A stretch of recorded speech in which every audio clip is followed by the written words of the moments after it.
Good morning, my dear brothers and sisters. In the gospel today, Jesus sends his apostles and instructs them to be fruitful in their missionary works. As you go, he said, make this proclamation, and the kingdom of heaven is at hand.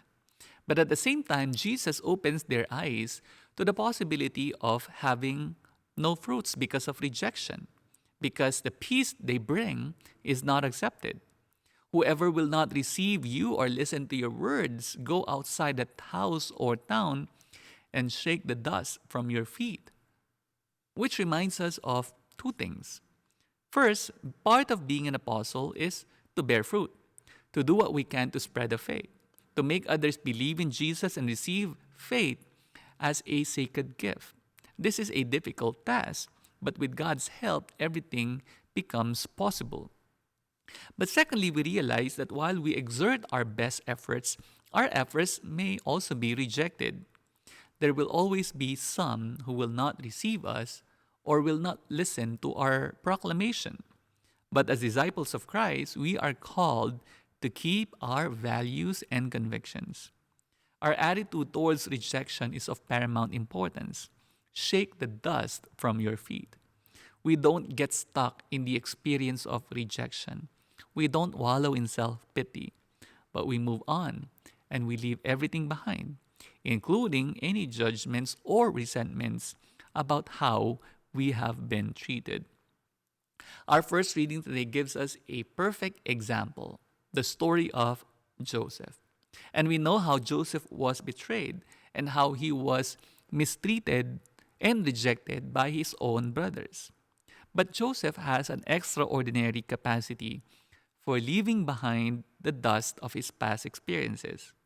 He could have sought revenge or exacted just punishment, but he does not have any reproach toward his brothers. No dust clings to his feet. No bitterness or resentment drag him down. Instead, he chose to forgive, and he chose to move on and not lose sight of God. Do not be distressed and do not reproach yourselves for having sold me here, he says. It was really for the sake of saving lives that God sent me here ahead of you. So Joseph is a great example for us of inner freedom and peace of heart. He did not allow the trauma of being betrayed by his brothers who sold him as a slave to make him wallow in self pity, nor blind him to the presence of God in his life. He shook the dust off his feet and moved on to continue the work he needed to accomplish. And this we keep in our minds as we are sent forth into whatever fields of mission we may face. It is not going to be all success and comfort. There will also be rejections and betrayals. But move on. Do not harbor grudges or evil in the heart. Shake the dust from your feet. After all, this is God's work and not ours. And we and God will be responsible in changing the hearts of men. Amen.